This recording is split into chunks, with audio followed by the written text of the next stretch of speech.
요즘 온 세계 이목이 한반도를 향해 있어요. 남북 정상회담 이후에 세계의 화약고와 같았던 이 한반도에서 평화가 정착되는 일에 대해서 기대가 많이 있었죠. 그런데 사실 그 이면을 보면 참 가슴 아픈 일이 아닐 수가 없습니다. 같은 말을 쓰고 같은 생김새를 가졌고 그리고 수천 년 동안 같은 역사를 공유했던 우리 민족이 일제 강점기를 지나서 광복을 맞이하면서 사상의 차이와 그리고 외세의 개입에 의해서 남북으로 분단을 채 갈라졌다는 그 사실은 이거는 굉장히 가슴 아픈 일이죠. 그 사이에 큰 전쟁도 일어났었고 그리고 셀 수 없이 많은 국지전으로 인해서 많은 이들이 희생을 당했다는 것을 우리는 다 기억하고 있습니다. 그뿐입니까? 전 세계적으로 냉전이 한참 심각했을 때에는 서로 다른 생각을 갖고 있다고 해서 상대방을 비방하고 심지어는 생명을 빼앗던 일도 있었습니다. 이런 서로 다름에 대한 갈등은 고스란히 정치로도 이어졌죠. 그래서 지금도 색깔을 운운하면서 서로를 막 비방하는 그런 모습들이 여전히 우리 사회 안에 있는 그런 아픔 중에 하나입니다. 비단 정치만 그렇게 다른 의견이 존재할까요? 우리 모두는 저마다 다른 의견들을 매일 매순간 마주하며 살고 있습니다. 어떤 분들은 경제 정책을 향해서, 그리고 어떤 분들은 교육 정책을 향해서, 또는 외교 정책의 차이로 인해서, 심지어 어떤 분들은 올해처럼 월드컵이 있는 이 해는 축구 국가대표팀을 향해서도 수없이 많은 의견들을 내놨습니다. 이 사람을 넣어야 된다, 이 사람은 빼야 된다, 쟤가 뛰어야 된다, 여기는 주전이 아니다, 막 이런 이야기들을 막 내놔요. 서로 생각이 달라요. 그러다가 또 싸우기도 하고 막 그렇습니다. 자, 이렇게 다양한 의견들이 막 존재하다 보니까 사람들은 저마다 자기와 생각이 같은 사람들과 만나서 집단을 이루려고 합니다. 반대로 자신과 생각이 다른 사람들과는 일정한 거리를 계속해서 유지하려고 하죠. 또는 완전히 돌아서는 일도 비일비재하게 있습니다. 너와 나는 생각이 맞지 않아 이러면서 완전히 돌아서는 거죠. 연을 끊는 거예요. 여러분, 혹시 여러분의 삶에서는 어떻습니까? 여러분도 생각이 달라서 거리를 두거나 또는 관계가 끊어진 사람이 있지는 않습니까? 우리는 오늘부터 4번에 걸쳐서 요나서의 말씀을 이제 보려고 합니다. 성경 속에 나오는 굉장히 재밌는 이야기 중에 하나예요. 굉장히 독특한 캐릭터를 갖고 있는 그런 사람이기도 하고요. 그리고 하나님과 생각이 달랐던 요나라는 그 사람을 통해서 우리 삶에서도 나타날 수 있는 신앙의 모습들, 그것들을 우리가 좀 발견해 보려고 합니다.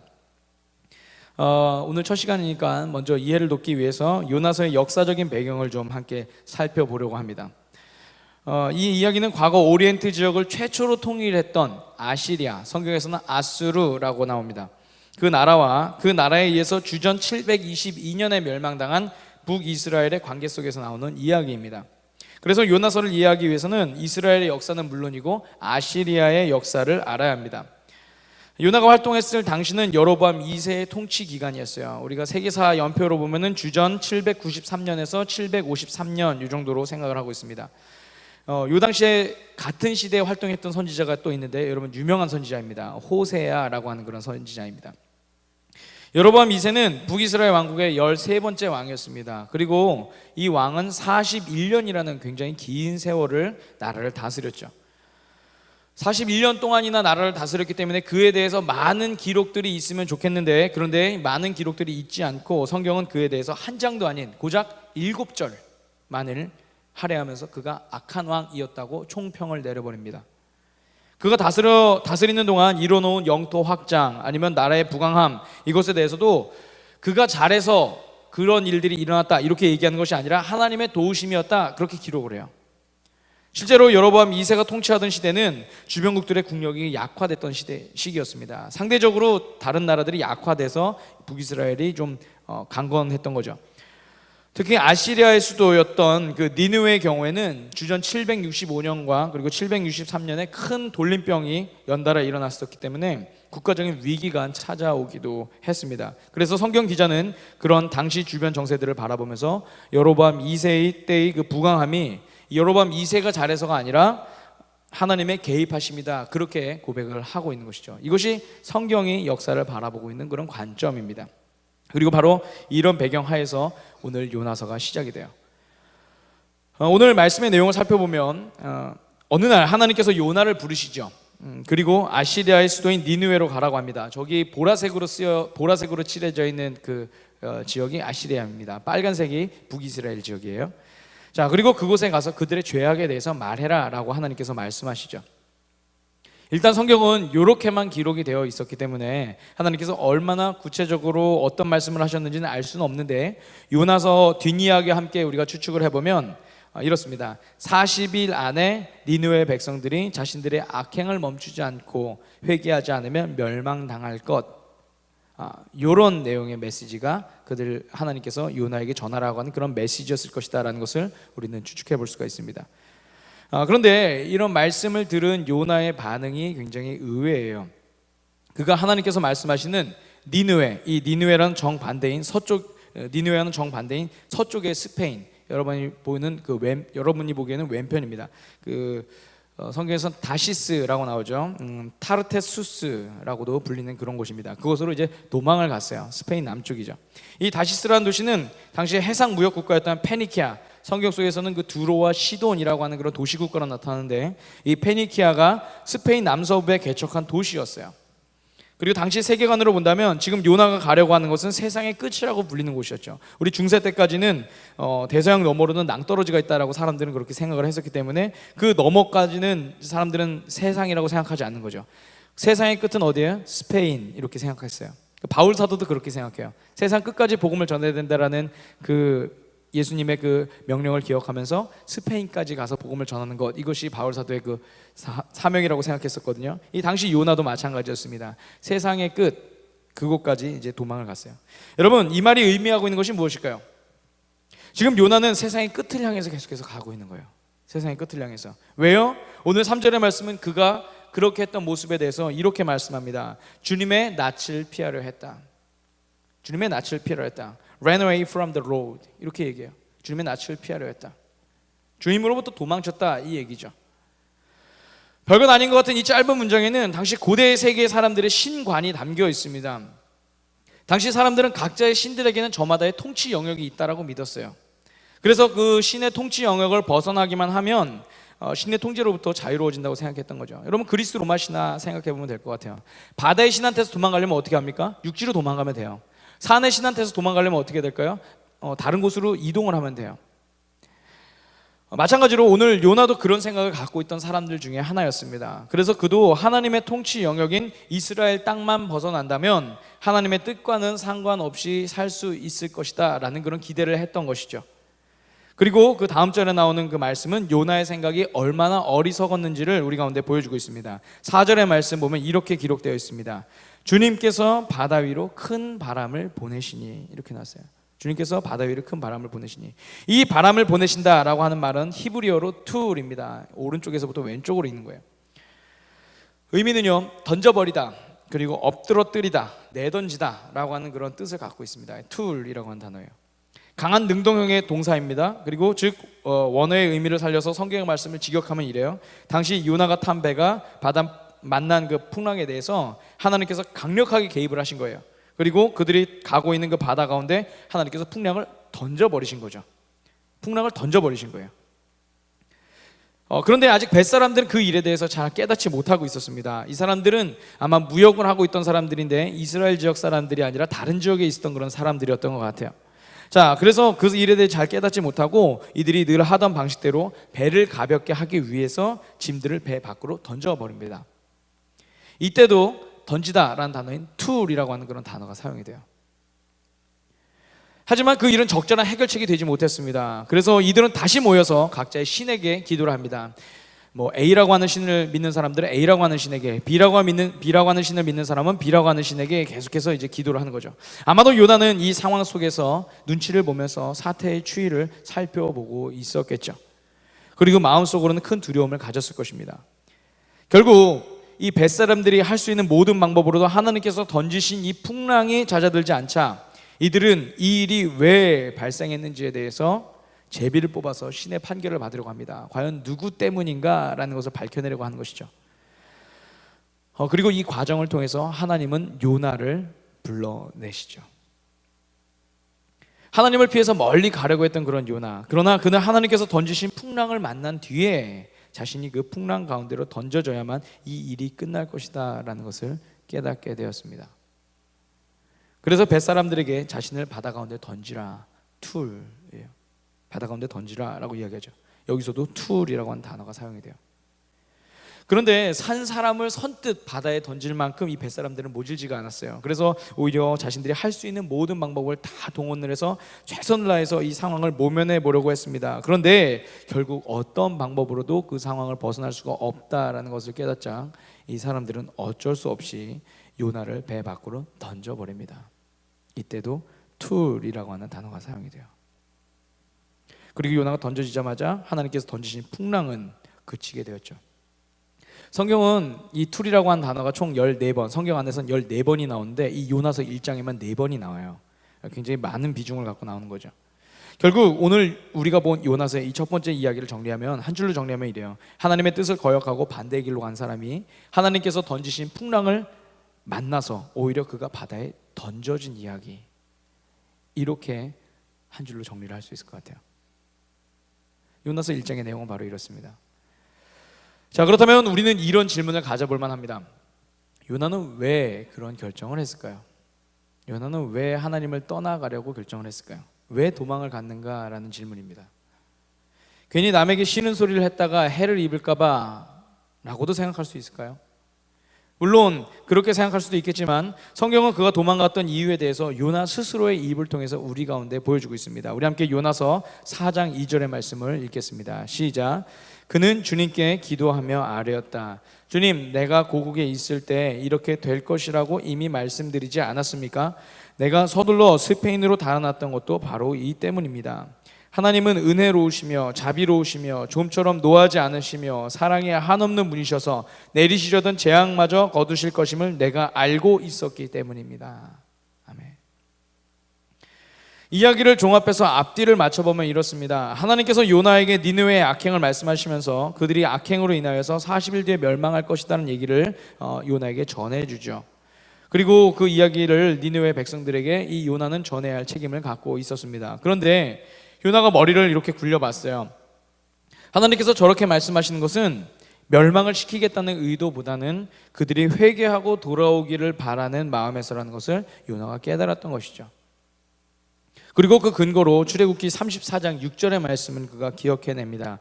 그리고 그 과정 가운데서 깨달은 또 하나의 것이 있는데 그것은 뭐냐면 니느웨 백성들이 용서받는 것에 대해서 스스로가 탐탁치 못하게 생각한다는 거였어요. 본인이 원하지 않는다는 거예요. 하나님께서 은혜롭고 자비로우시고 다른 이들을 용서하길 원하시는 그런 하나님을 알았는데 그렇게 생각을 해보고 나니까 자기가 이 니느웨에 가서 복음을 전하면, 그 이야기를 전하면 이 사람들은 회개할 것이고, 그리고 회개하면 하나님께서 용서해 줄 것이고, 그런데 용서를 받으면 나는 그것을 원하진 않고, 이렇게 결론이 이렇게 나가는 거죠. 그러니까 요나의 진짜 마음은 뭐였냐면 니느웨 백성들이 회개하지 않고 이대로 망해버렸으면 좋겠다라는 게 있었어요. 니느웨 백성들이 회개하지 않고 그대로 망해버렸으면 좋겠다. 그래서 요나는 니느웨의 정반대인 스페인행, 세상의 끝, 이곳으로 그가 달려갔던 것입니다. 행로만 달라진 것이 아니죠. 마음도 달라진 것이요. 그런데 하나님과 마음이 달라서 괴로움을 겪었던 이야기, 그 이야기는 꼭 우리가 요나만을 통해서 볼 수 있는 것은 아닙니다. 누가복음 18장을 보면 영생을 얻는 방법을 구하러 온 부자 역시도 예수님과 생각이 달랐던 그런 모습을 우리는 알 수 있습니다. 그래서 그가 근심하며 돌아갔다라고 성경은 기록하고 있죠. 또한 예수님 당시 많은 종교 지도자들과 유대인들 역시도 예수님과 생각하는 바가 틀리다고 예수님으로부터 돌아섰던 모습, 우리는 그것도 잘 기억하고 있습니다. 사랑하는 여러분, 그렇다면 우리는 어떻습니까? 오늘 우리는 지금 하나님의 생각과 나의 생각이 같은지 여러분 스스로에게 한번 질문을 해봤으면 좋겠습니다. 나는 지금 하나님과 같은 생각을 갖고 있는가? 나는 지금 하나님과 같이 가고 있는가 말이죠. 하나님의 생각과 나의 생각이 충돌할 때, 부딪힐 때 우리는 과연 어떤 선택을 할까요? 우리는 과연 어떤 선택을 할까요? 어쩌면 우리도 하나님께 이렇게 묻고 돌아서는 것은 아닐까요? 하나님, 이제 보니 하나님과 저와 생각이 많이 다르시네요. 하나님, 저와 생각이 많이 다르시네요. 실망입니다. 우리가 이렇게 하나님께 말씀하고 있는 것은 아닐까요? 사람만 그렇겠습니까? 아니죠. 하나님의 집이라고 불리는 교회도 그럴 수가 있습니다. 예수님 당시에도 교회가 있었어요. 우리가 흔히 말하는 성전이라고 부르는 그곳입니다. 이 성전은 눈에 보이는 번듯한 건물이 있었죠. 헤롯 대왕이 지어서 아주 근사하게 지었다라고 기록에 나와 있습니다. 그리고 그 안에는 율법이라고 하는 중심교리와 장로들의 전통이라고 하는 그런 시스템이 있었습니다. 이것들만 중요하게 생각되었어요. 그리고 당시 사람들은 오직 그것을 통해서만 하나님을 경험할 수 있다, 그렇게 믿고 있었죠. 그런데 예수님의 생전에는 이 성전과의 늘 부딪힘이 있었습니다. 더 정확히 말하면 성전을 중심으로 한 기득권들과 그리고 예수님과의 그런 부딪힘이었죠. 이들은 하나님의 마음이 어디 있는지에 대해서 전혀 관심이 없어요. 이 성전을 중심으로 한 기득권들은 하나님의 마음과는 전혀 상관이 없어요. 오직 이들이 말하는 율법과 장로의 전통, 이것을 어떻게 잘 지켜나갈 것인가, 그리고 그 권위 아래에서 모두를 어떻게 내 아래로 눌러버릴 것인가, 여기에만 관심이 있었던 것이죠. 그런데 예수님은 그것을 통해서 하나님 나라에 이룰 수 없다라고 그렇게 말씀을 하십니다. 아무리 번듯한 건물이 있어도 곧 허물어질 것이고, 그들이 주장하고 지키는 율법과 장로들의 전통은 하나님의 마음으로 벗어나서 방향을 잘못 잡고 있었기 때문에, 그래서 예수님은 그들에게 그렇게 이야기를 하고 이들과의 갈등이 계속해서 있었어요. 결국 예수님께서 예루살렘에 입성하셔서 가장 먼저 한 일이 무엇입니까? 그것은 바로 성전에 들어가셔서 성전을 정화하는 일을 먼저 하셨죠. 그곳 성전 뜰에서 하나님께 바칠 제물들을 매매하던 사람들, 그리고 돈을 바꾸는 사람들, 비둘기를 파는 사람들을 다 쫓아내십니다. 그리고 그들을 엄하게 꾸짖으세요. 사실 이들은 율법과 장로들의 전통을 고수하기 위해서 그 자리에 머물고 있었던 사람들이었어요. 쉽게 말하면 허가받고 들어온 사람들이었다라는 것입니다. 다른 말로 하면 꼭 필요한 사람들이라고 이야기할 수도 있어요. 하지만 예수님은 이들이 그 성전에 필요 없다라고 말씀하세요. 너희들은 필요 없다라고 말씀하세요. 아니, 더 나아가서 있어서는 안 된다라고까지 말씀하시죠. 그리고 난 뒤에 그 자리에, 그들이 떠나간 자리에, 그들이 모두 예수님으로부터 쫓겨난 그 자리에 누가 왔을까요? 그 성전들에 누가 왔을까요? 마태복음 21장 14절의 말씀 같이 한번 읽겠습니다. 시작. 성전뜰에서 눈먼 사람들과 다리를 저는 사람들이 예수께 다가왔다. 예수께서는 그들을 고쳐주셨다. 누가 다가왔다고요? 눈먼 사람들과 다리를 저는 사람들. 눈먼 사람들과 다리를 저는 사람들. 사회적 약자이죠. 그동안 이런 사람들은 성전 안에 발을 디딜 수 없었던 사람들이었습니다. 잘 와봐야 성전 밖에서 구걸하는 그런 정도. 우리가 사도행전 3장에서 보았던 그런 사람같이, 또는 요한복음에 나오는 그 38년 된 중풍병자의 그 이야기처럼 성전 옆에 있는 베데스다 연못에서 그 그리스 신화에 나오는 그 치유의 신이 내려와서 고침을 받을 수 있을까 하는 그런 기대로 그 성전 곁에서 이렇게 둘러앉아서, 떼거리로 둘러앉아서 있었던 그런 사람들이죠. 그런 정도의 자리만 허락된 그런 사람들이었어요. 그런데 오늘 그 자리에 예수님께서 오세요. 그리고 그 안에 들어와야 할 사람들, 이 성전 안에 들어와야 할 사람들이 누구인지를 예수님께서 말씀하고 계시죠. 교회로부터 소외되었던 사람들, 마땅히 존중받아야 될 사람들, 교회가 관심 가져야 될 그 사람들, 바로 그 사람들이 오늘 교회에 있어야 된다. 하나님의 마음을 잃어버렸던 대제사장, 율법학자들은 그들로부터 고개를 돌려버립니다. 그런데 예수님은 하나님의 마음으로 그들을 교회 안으로 초대해요. 왜요? 교회는 하나님의 마음으로만 채워지고 그 마음을 따라가야 되기 때문에. 하나님의 마음이 있는 사람들, 하나님께서 마음을 지금 주고 있는 그 사람들이 지금 들어와야 되는 그런 곳이기 때문에 예수님께서는 그 사람들을 불러 모으시죠. 제가 설교 초반에 부부 싸움을 했던 어떤 부부, 제가 굉장히 잘 알고 있는 어떤 부부의 그 이야기를 생생하게 전달을 해드렸습니다. 이렇듯이 아무리 사랑하는 사람도 생각이 다르면 심한 갈등에 빠질 수밖에 없습니다. 메뉴를 정하는 것도, 여행지를 고르는 것도, 심지어 기분 좋게 쇼핑을 하러 갔다가 나올 때는 서로 얼굴도 안 마주치고 나오는 경우도 많이 있습니다. 그래서 생각이 다르다는 것은 때론 사랑의 관계마저도 위협할 수 있는 것이죠. 그리고 이것은 신앙에 있어서도 마찬가지입니다. 아무리 우리가 하나님의 사랑을 잘 알고 하나님을 경험한 적이 있다 할지라도, 우리가 아무리 그분에 대해서 잘 알고 있다 할지라도 하나님의 생각과 다른 생각을 갖게 될 때 우리의 신앙은 언제든지 위험할 수 있고 하나님으로부터도 돌아설 수 있습니다. 사랑하는 여러분, 우리 생각에는 내 뜻이 관철되어야만 내 삶이 온전해지고 내 마음에 합한 하나님이어야만 선한 하나님이다. 우리가 그렇게 생각할 때가 많이 있죠. 그런데 성경은 결코 인간의 뜻대로만 사는 것, 인간의 뜻이 관철된 것, 이것이 꼭 선한 삶이다 라고 말씀하지 않아요. 오히려 하나님의 뜻을 따르는 사람들의 삶이 더욱 선한 삶이다 라고 그렇게 증거하고 있죠.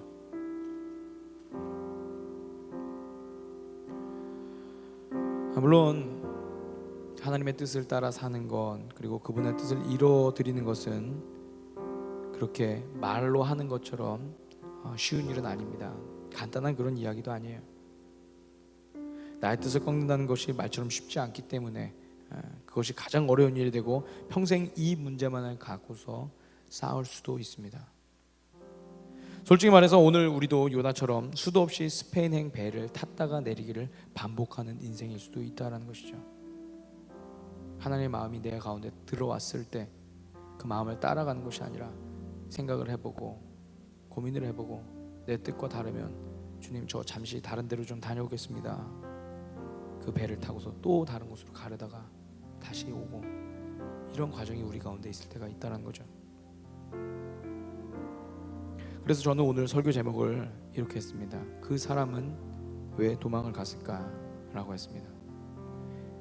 원래는 요나는 왜 도망을 갔을까? 이렇게 써야 되는데 제가 요나라고 특정 인물을 지칭하지 않고 그 사람이라고 했습니다. 그리고 이 그 사람에는 오늘 저도 포함될 수 있고 여러분들도 포함될 수가 있습니다. 어쩌면 요나 선지자보다 우리가 더 많이 도망가려고 애를 쓰고 있는지도 모르겠어요.